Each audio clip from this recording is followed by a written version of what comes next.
இன்னைக்கு நம்ம இந்த வீடியோல நிறைய பேர் வந்து கேட்டிருக்கீங்க, நான் 2002ல ஓட்டர் லிஸ்ட்ல இல்ல, இப்ப நான் எப்படி இந்த ஃபார்மை ஃபில் பண்றதுன்ட்டு. அவங்களுக்காகத்தான் இந்த வீடியோ போடுறோம். அதாவது 2002 ஓட்டர் லிஸ்ட்ல நீங்க இல்ல, அப்போ உங்களுக்கு என்ன இல்ல, ஓட்டர் ஐடி இல்லாம இருந்திருக்கலாம், இல்ல நீங்க வந்து ஓட்டுரிமையே இல்லாம இருந்திருக்கலாம், 18 வயசு கீழே இல்லாம இருந்திருக்கலாம், இல்லாட்டினா நீங்க அப்ளை பண்ணாம இருந்திருக்கலாம், 18 வயசு தாண்டியும் கூட அப்ளை பண்ணாம இருந்திருக்கலாம். அவங்களுக்காக தான் இதை சொல்றோம். நிறைய பேருக்கு இந்த இடத்துல தான் சந்தேகம் வருது. யாரெல்லாம் 2002ல இருந்தாங்களோ அவங்கள ஈஸியா இந்த ஃபார்மை ஃபில் பண்ணிடுறாங்க.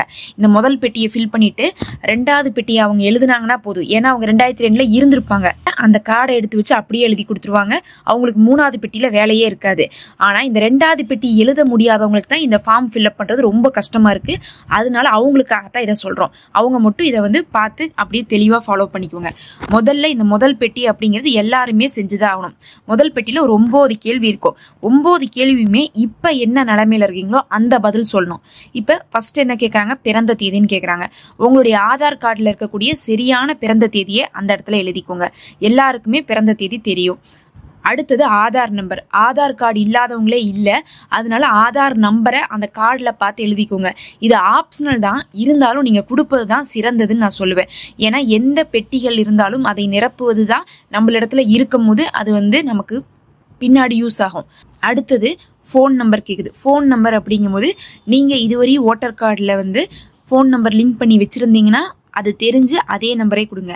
இல்ல இன்னும் லிங்க் பண்ணல, இப்பதான் லிங்க் பண்ண கொடுத்துருக்கேன் அப்படின்னா அந்த கொடுத்துருக்க நம்பர் கொடுங்க. இல்ல நான் இதுவரை லிங்கே பண்ணல, இனிமேல் தான் நான் கொடுக்கணும்னா உங்களுடைய கரெக்டான ஃபோன், அதாவது இந்த நம்பரை கொடுத்துட்டா இந்த நம்பர் வந்து என்ன வரும், கார்டில் வந்தா நாளை பின்ன நம்ம வந்து எந்த சம்பந்தமா இதை பத்தி ஃபோன் வந்தாலும் நம்ம எடுத்து பேசக்கூடிய நம்பரை கொடுங்க.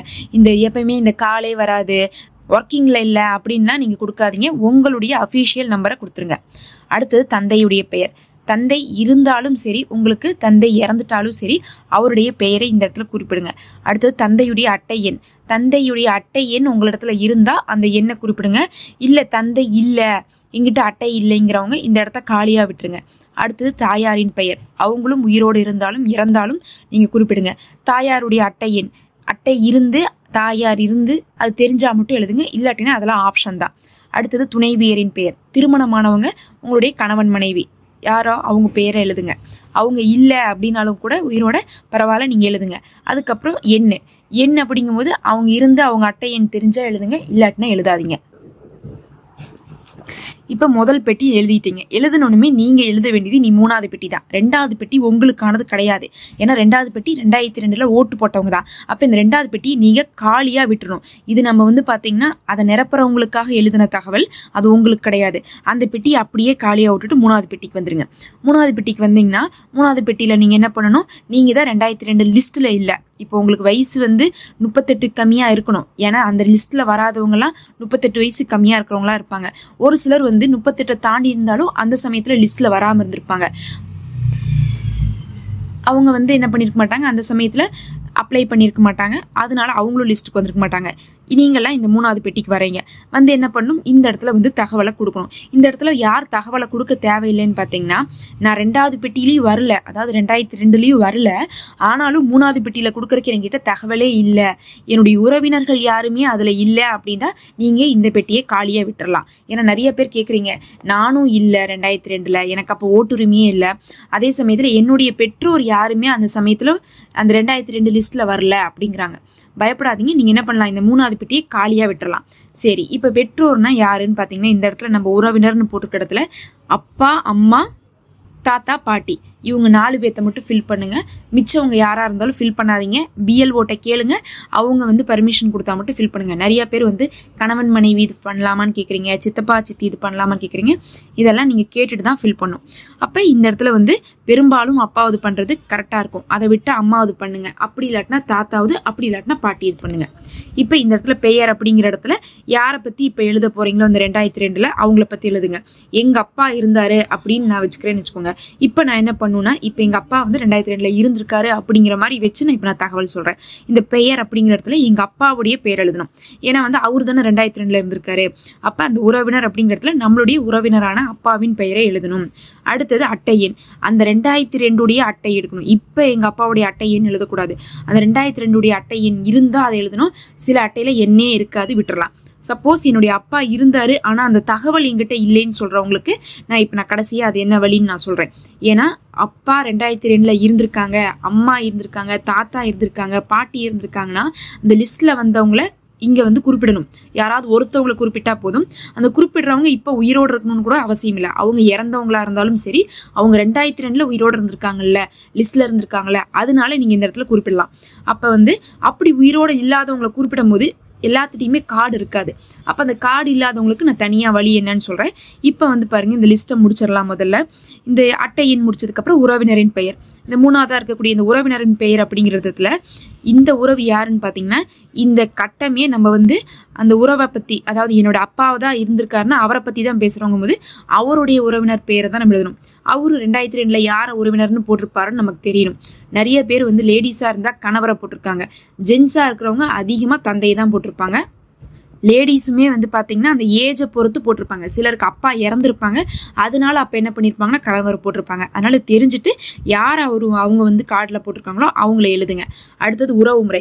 இந்த உறவு முறை அப்படிங்கிறது நீங்க என்ன புரிஞ்சுக்கணும்னா, இப்ப இது யாரை பத்தி எழுதிட்டு இருக்கோ, எங்க அப்பாவுடைய 2002 தகவல் எழுதுறேன்னா அந்த அப்பாவுக்கும் எனக்குமான உறவை தான் எழுதணும். அப்ப இந்த ஃபார்ம் என்னோடதுன்னா இந்த ஃபார்ம்ல இருக்கிறவங்களுக்கும் இந்த உறவினருக்குமான உறவு முறை எழுதுறது தான் சிறந்ததுன்னு வந்து சொல்றாங்க. ஒரு சிலர் வந்து என்ன சொல்றாங்கன்னா, இல்ல இந்த அப்பாவுக்கும் அப்பாவுடைய உறவினரான அவங்க அப்பாவுக்குமான உறவு எழுதணும்னு சொல்றாங்க.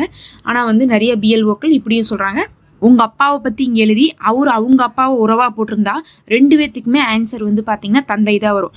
அதனால நீங்க சந்தேகத்துக்கு இடமெல்லாம் எழுதிடலாம்.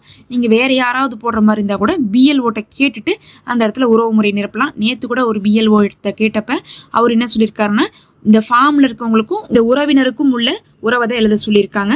அப்ப எனக்கும் எங்க அப்பாவுக்கான உறவுன்னு பார்க்கும்போது அவர் எனக்கு தந்தை, அதை தான் நம்ம எழுதணும். அடுத்தது மாவட்டம், மாநிலம், தொகுதி, எண்ணு, இதெல்லாமே அந்த 2002 அட்டையில இருக்கும். அதை பார்த்து எழுதுங்க. ஏன்னா இப்ப இருக்கக்கூடிய மாநிலம், மாவட்டம், வரிசை எண், பாகம் கூட உங்களுக்கு மாறி இருக்கும், அப்ப வேற இருக்கும். அதை தான் நம்ம இங்க போடணும். சரி, இப்ப நம்ம யாருக்கு தகவல் சொல்லணும்னா, இந்த தகவல் எல்லாம் என்கிட்ட இல்ல, ஆனா என் குடும்பத்துல ஒருத்தவங்க இந்த 2002ல இருந்திருக்காங்க அப்படின்னு சொல்றாங்க.